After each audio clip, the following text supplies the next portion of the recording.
Hello, it's Mike, NoStressMike.com. While we're just roaming around here, I'm on kind of a hot streak here. I'm going to show you some prices. And but I know, if you're anything like me, I'm always curious how much things are. So, I think these are TVs. And it's 6.5 to 1. So right there's $6.99. That'll be $1,000. You know, 6,500 would be $1,000. So it's a little over $1,000. So these I think are TVs, and it tells you something. I don't know what it tells you, but there it is. So you have an idea. Now see, look at that. That one's an app for $4.99, whatever that is. So, and then what caught my eye over here was the Special Talent School. I don't know what that is. It's in English, so I caught that. And then the rest of it, so I really don't know what this stuff is. $2.99 for 55-inch. There's $4.99 for a 65-inch. I don't know what all that stuff is. But anyway, so that tells you a little something on prices.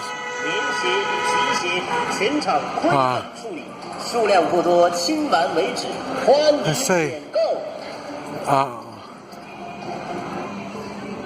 I'm looking for different things. Right now I'm just looking to see what these places are. So if I ever need their services in the future, maybe I'll remember where I saw it and run them back down. So there's, I'll show you here.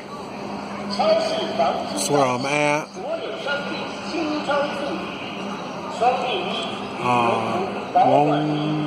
Jiangyou People's Hospital. So,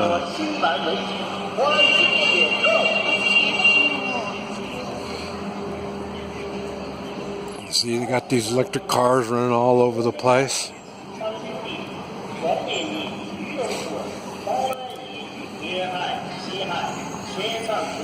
These are markets on the street. People eating on the street. And that's what I do. I eat off of different little cafes and stuff off the street. Matter of fact, we just got done eating, and it was $2.50 for both of us to eat. We had soup, and I had the steam rolls, steam bread, bao, something like that. So, but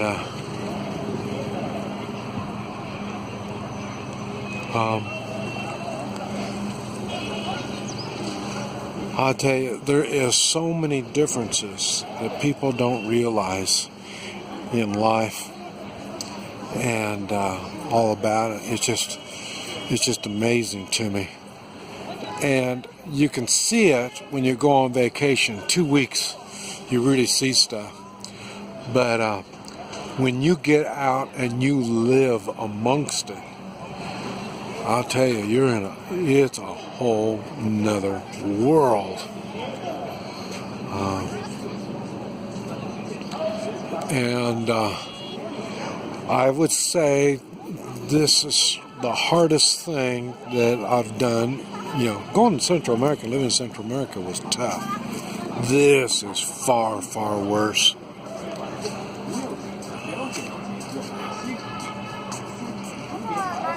I can't understand. I can't read. The culture is so different.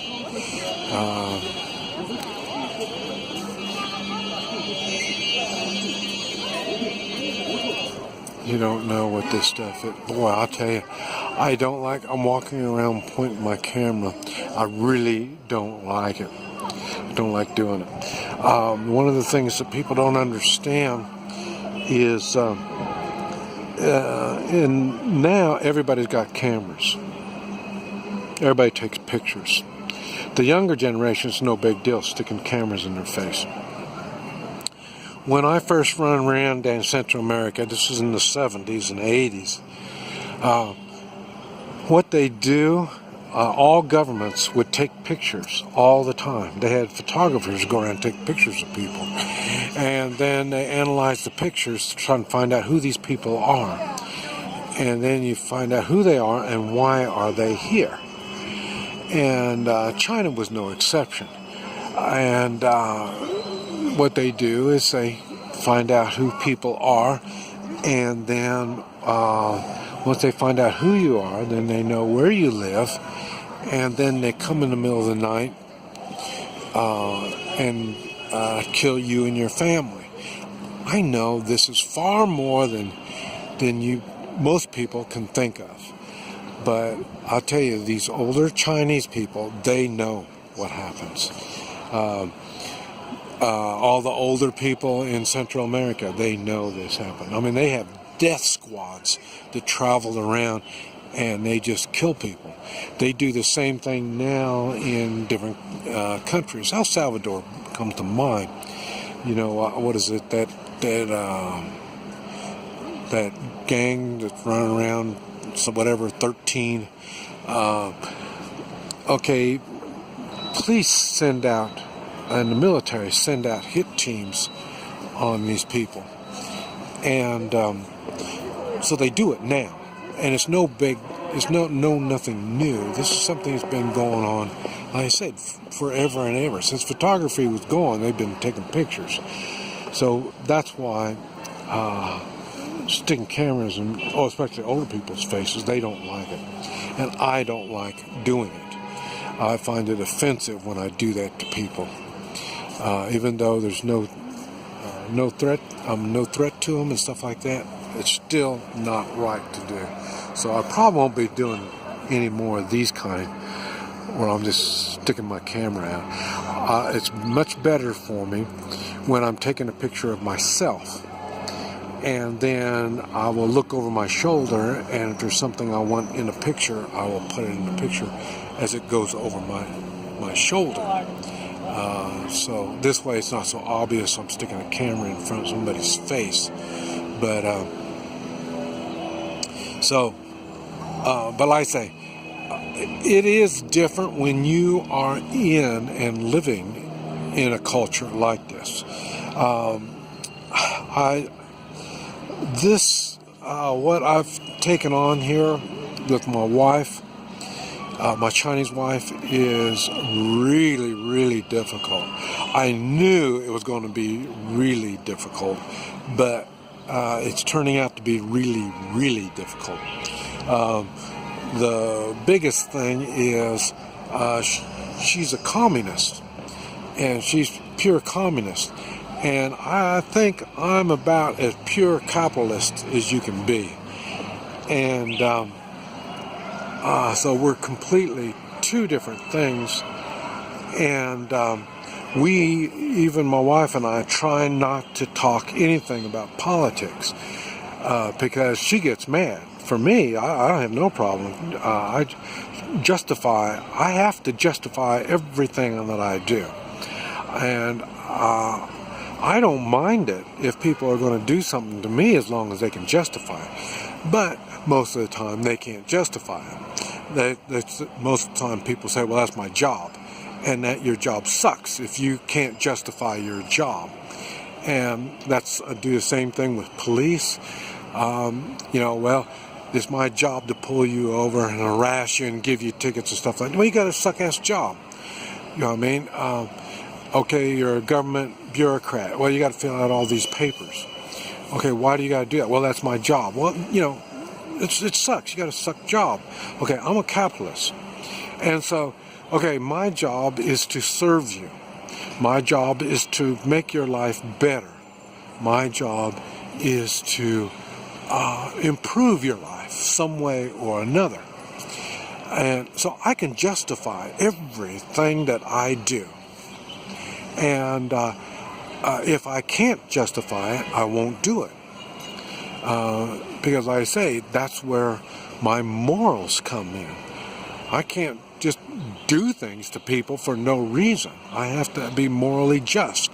Okay, people, that's their job, don't use their morals. So, in other words, I can't take anything from anybody unless it's morally proper. And normally I will want to pay for it. Because like I say, you just don't take things from people. And I say, so my wife and I have a lot of problems. And I didn't realize, like I say, we try not to talk politics. So I didn't realize so much stuff was involved in politics. I mentioned we're trying to fill out the papers to get married, to get legally married. And filling out the papers, it's not that easy, not like people would think it would be. And like I say, I've got to deal with people that don't have morals. They don't use morals in their work. People don't even care about morals. So, all they want to do is do their job, and their job sucks. They got to do things that makes other people's lives difficult. And my wife doesn't understand why I don't just go along with whatever the government says. Why? Because that's the way she was brought up. Even now, everything, the government's taking care of her now, giving her a pension. You know what I mean? So, so everything is based around the government. And for me, everything is based around avoiding the government. I mentioned all the businesses that I've lost because of regulations and stuff like that. They stopped me from making money. And like I say, now they're stopping me from being married. Like, what business is it of the government that I'm married anyway? And that's what I'm saying. It's really strange. And it's more obvious here. Because like I say, everything is based around the government here. The people here are all based, their thinking is all around the government. And so I'm not saying it's wrong. I'm just saying it's different. And so it's a big challenge between my wife and I. And she's got to understand none of that is important. The only thing is important is me and her. And that's the part that she's got, she forgets. She's so obedient that she forgets the goal is her and I. Nothing else counts. Why? We don't have children. We're not going to have children. We're both getting old. We're both going to take care of each other. What does that have to do with the government? You know what I mean? So, it's really odd how everything is turning out. And, but it's fun. But it is different. And, see, there's an outdoor cafe. They're having tea. And that's what I'm going to be doing here shortly. Right now, my wife's getting her hair done. And after she gets done getting her hair, then we're going to go have tea for the rest of the afternoon. So, just letting you know, this is Mike, NoStressMike.com.